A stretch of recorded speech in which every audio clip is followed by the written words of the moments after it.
alguma coisa aconteceu nesse país. E aconteceu nesse país porque pessoas como a Thaís começam a adquirir consciência, começam a saber que ela tem direitos, começam a saber que ela pode conquistar coisas. Não é a cor, nem o tamanho, nem o cabelo que diminui a pessoa. Porque caráter a gente não compra em shopping. Caráter a gente não compra em aeroporto. A gente nasce. A gente adquire do pai e da mãe da gente. E eu tenho certeza que mesmo a tua mãe, sendo uma mulher pobre, ela deve ter dado para você uma educação que muita gente rica não consegue dar para o filho, porque muita gente rica, ao invés de cuidar do filho, prefere contratar a babá para cuidar e não dá sequer um chameguinho no filho.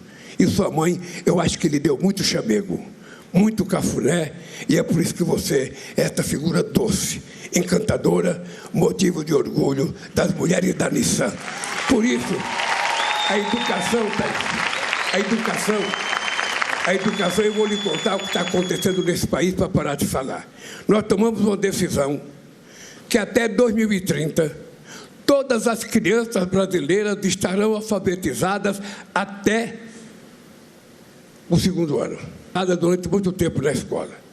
Segunda decisão nossa, a gente tomou a decisão de que vai fazer o máximo que a gente puder de escola de tempo integral, não só para as crianças aprenderem mais, mas, sobretudo, para dar tranquilidade aos pais e às mães que muitas vezes vão trabalhar e o filho fica sozinho na rua, sem ter ninguém para tomar conta. A terceira coisa que nós vamos fazer é cuidar do ensino médio. Aí, nós descobrimos no ano passado que 480 mil pessoas do ensino médio desistiu da escola para ajudar no orçamento familiar. Ou seja, 500 mil de meninas e meninos que estavam estudando o ensino médio paravam de estudar. E iam para casa fazer o quê? Fazer bico para ajudar o pai e a mãe. E aí, eu e o Camilo, que é o ministro da Educação, fiquei pensando, o que a gente vai fazer com um país que tem 500 mil pessoas desistindo da escola para ajudar no orçamento familiar? Nós vamos ter que cuidar, sabe, encontrar uma forma de garantir essas crianças na escola. Porque se tem gente que fala que é caro cuidar deles na escola agora, imagina como será caro cuidar deles quando tiver que ir para a cadeia. Enfrentar o crime organizado é muito mais caro. E o que nós resolvemos fazer, Thaís? Nós criamos uma coisa chamada pé de meia.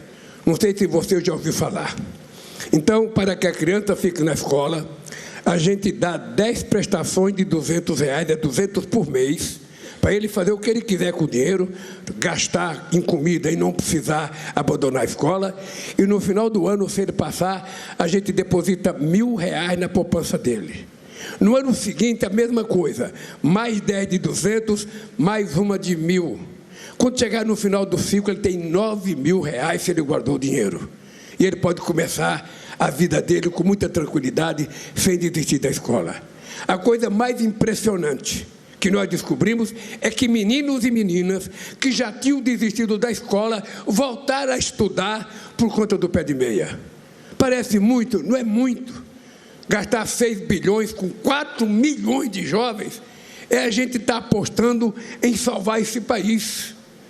Porque se esse país tivesse investido na educação, quando todo mundo investiu, nos anos 50 ou nos anos 60, a gente não teria a quantidade de analfabetos que nós temos hoje. 60 e poucos % das pessoas não tem mais que o ensino fundamental. E aí a gente perde competitividade. A gente perde capacidade produtiva, a gente perde no avanço tecnológico. Então, investir em educação, Thaís, não é mais do que obrigação. Não haverá outra saída para o Brasil se a gente não investir em educação, educação, educação. E vocês têm que estudar, estudar, estudar, porque senão esse país não vai dar o salto de qualidade que o país precisa. E essa é a minha função. E sabe por que eu penso assim? Porque eu não tive diploma universitário. E como eu não tive diploma universitário, eu quero que todo filho de trabalhador, todo filho de pessoa pobre, todo filho de empregada doméstica possa disputar uma vaga na universidade com o filho do patrão dela. Não é aniquilar a pessoa por preconceito, é pobre não estuda, não, é por qualidade. Vamos dar a mesma chance, a mesma qualidade de comida, a mesma qualidade de ensino, a mesma qualidade de professor e vamos ver quem é que vai conseguir chegar lá. E é por isso que surge uma pessoa como você, com esse sorriso maravilhoso, sabe, jovem, com uma fé tremenda na Nissan. Vocês tomem cuidado dela, porque ela está com uma fé muito grande. Se vocês soubessem o que as pessoas falaram para mim, eu perguntava para todo mundo, sabe, você gosta da Nissan? É maravilhosa. Você está bem aqui? Maravilhoso. É o melhor emprego que eu tenho. Então cuide, porque fazer carro bom é bonito. Agora cuidar das pessoas é mais bonito ainda. Os caras apresentaram um carro aí pensando em vender o carro ainda hoje, e nós começamos a falar, os concessionários vão embora, não vão vender esse carro hoje, eu espero que vocês comecem a vender esse carro amanhã. Eu primeiro quero agradecer aos meus companheiros do governo, o Alckmin, o Haddad, o Rui, o Marinho, a nossa companheira Luciana, o Pranserra, os nossos deputados federais, o nosso deputado, o ministro Renan, o ex-ministro Márcio, da gente poder usufruir de um dia como o de hoje. Normalmente, a gente reclama muito que as coisas não acontecem do jeito que a gente deseja, e muitas vezes a gente fica tentando procurar culpado pelo fato das coisas não acontecerem. E a gente nunca para olhar se a gente tem ou não culpa das coisas não estarem acontecendo como a gente deseja. O Brasil, lamentavelmente, durante muitos anos não tratou a educação com o menor respeito. E às vezes a gente fica triste porque, proporcionalmente, países como a Argentina, como o Chile, têm muito mais gente formada em universidade do que nós aqui no Brasil. Porque o Brasil, enquanto a Argentina, em 1918, já fazia a sua primeira reforma universitária, o Brasil só foi criar a sua primeira universidade em 1920. Uma demonstração de que a educação nesse país não tinha valor. Quem tinha dinheiro que podia estudar no exterior, ia. Quem podia estudar fora, ia. Quem não podia era o destino nosso, trabalhar. Corta cana. Nós fomos o último a acabar com a escravidão, o último a fazer a independência, o último a conquistar o voto da mulher. Sabe, o Brasil tudo foi retardado. E isso tem uma razão de ser. Havia quem não quisesse apostar na educação, mesmo tendo consciência que a educação era importante, porque mandavam seus filhos estudar no exterior. Ora, o que nós resolvemos fazer? E aí eu devo muito ao Haddad e à esposa dele, que me apresentaram uma proposta. A minha obsessão era como garantir que as pessoas mais pobres desse país tivessem o direito de fazer uma universidade. Porque no Brasil tem uma contradição absurda. A escola pública, ela tem menos possibilidade de oferecer qualidade no ensino fundamental do que a escola particular. Então, normalmente, as pessoas que têm dinheiro colocam seus filhos para estudar em escola particular no ensino fundamental. Quando chega na universidade, as melhores são as federais. Aí, aquele que pôde fazer uma escola fundamental particular, vai fazer a privada, sabe? Vai fazer a particular pública e o pobre vai ter que pagar a universidade. E muitas vezes as pessoas passavam no vestibular, e quando iam estudar numa escola particular, o preço era os olhos da cara, as pessoas não podiam estudar. Então nós resolvemos mudar isso. Como é que a gente consegue fazer com que as pessoas cheguem à educação? E aí nós criamos o ProUni.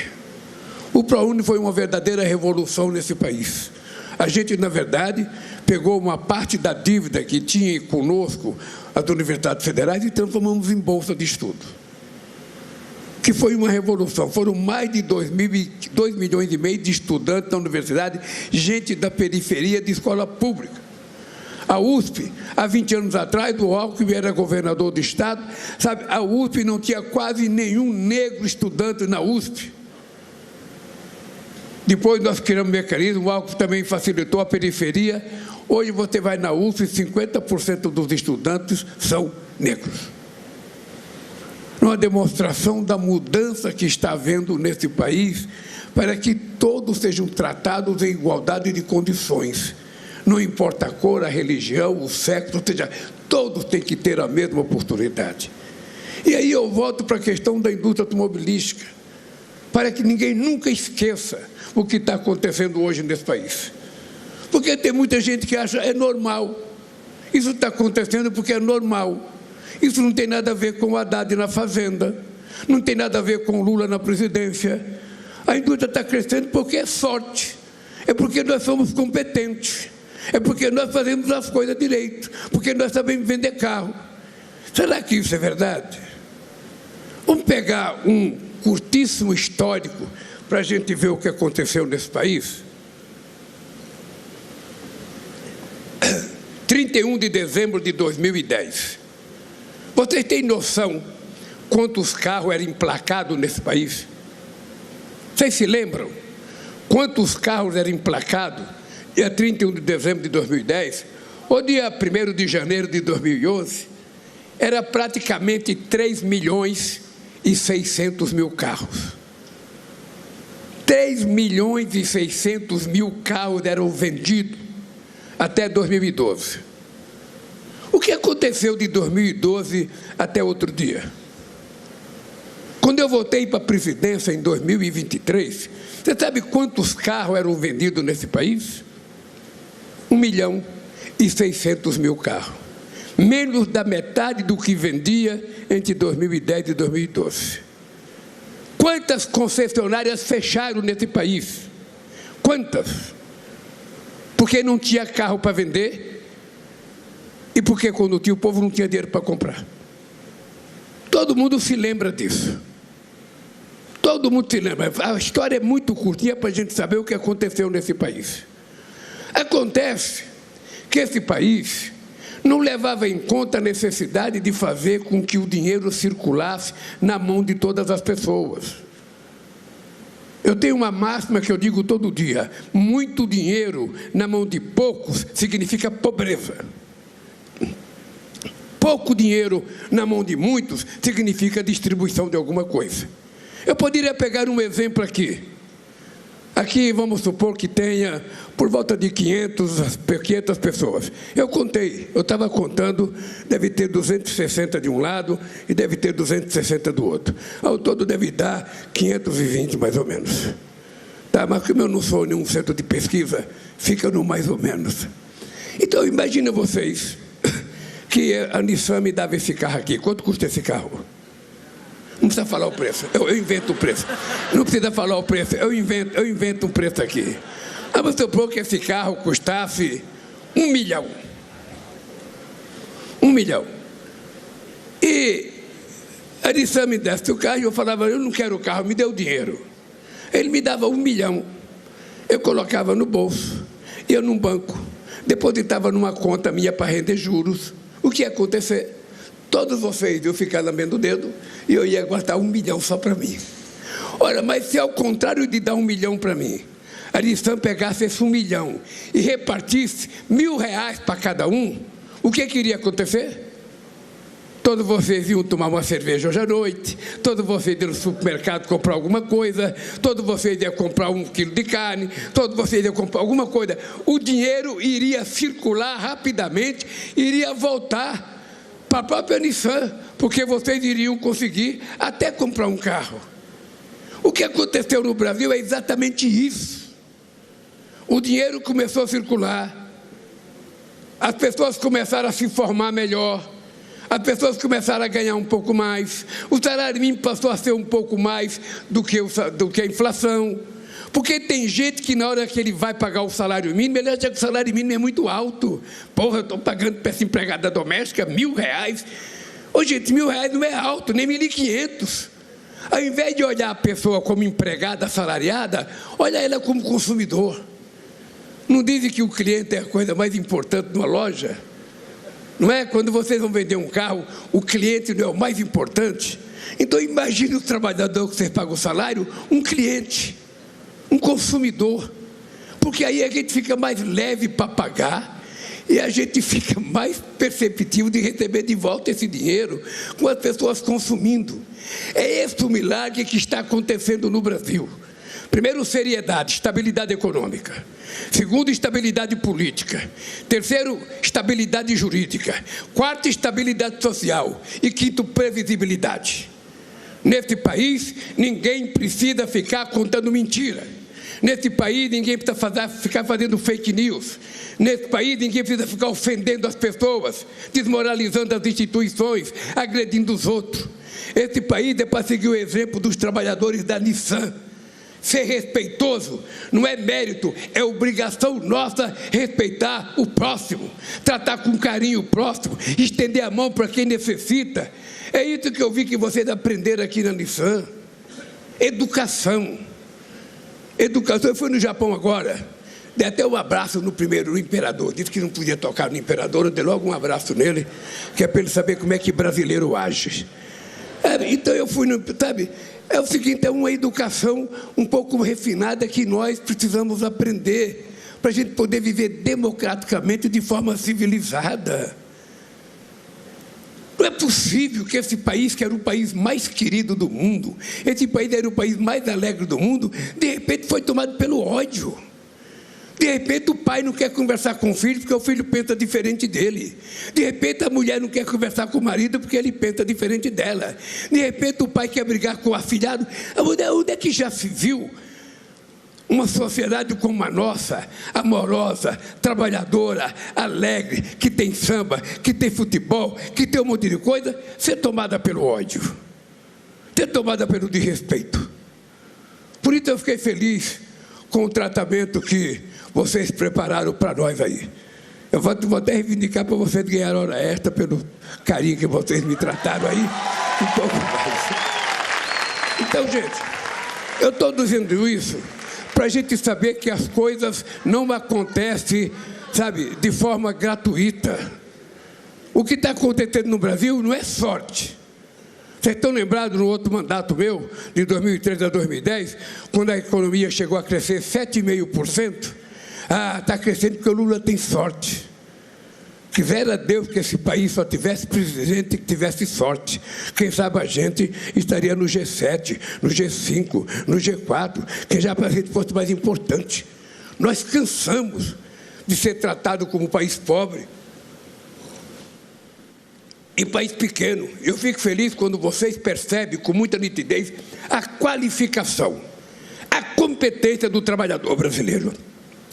Ele não deve nada a nenhum trabalhador do mundo, nem a russo, nem a chinês, nem a japonês, nem a americano. O que falta para o povo brasileiro era a oportunidade que vocês estão tendo de ter um trabalho decente, de ter uma boa formação.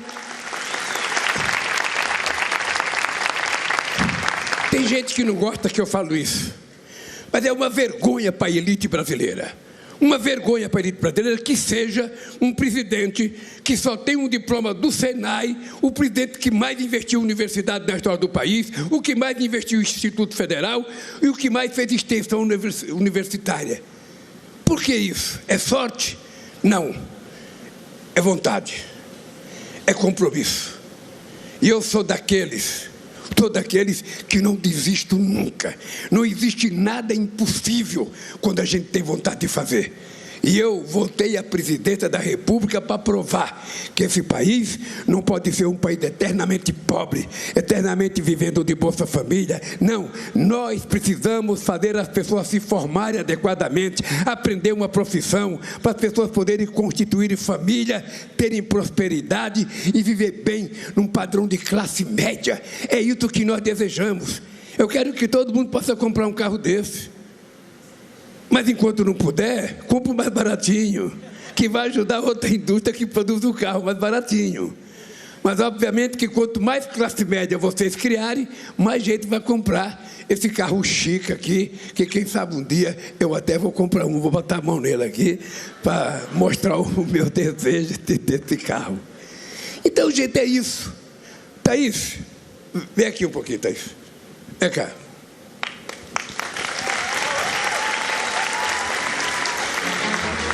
O que uma menina dessa mostrou para nós quando ela falou?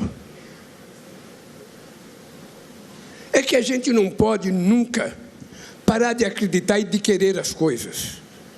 Não existe espaço para você parar resmungando, porque fulano não presta, o prefeito não presta, o governador não presta, o presidente não presta, o deputado não presta, a Nissan não presta. Não. Nós precisamos fazer uma avaliação interna nossa para saber se a gente está fazendo o mínimo necessário que Deus quer que a gente faça. Porque Deus, quando nos colocou no mundo, Ele nos colocou inteligência, nos colocou isso aqui para trabalhar, as pernas para andar, sabe, para jogar futebol até e para trabalhar na Nissan. Ou seja, o que nós precisamos é aprender a utilizar as armas que nós temos. Senão, qual é a explicação que eu posso dar do ponto de vista sociológico? Qual é uma explicação que eu posso dar para os cientistas políticos desse país?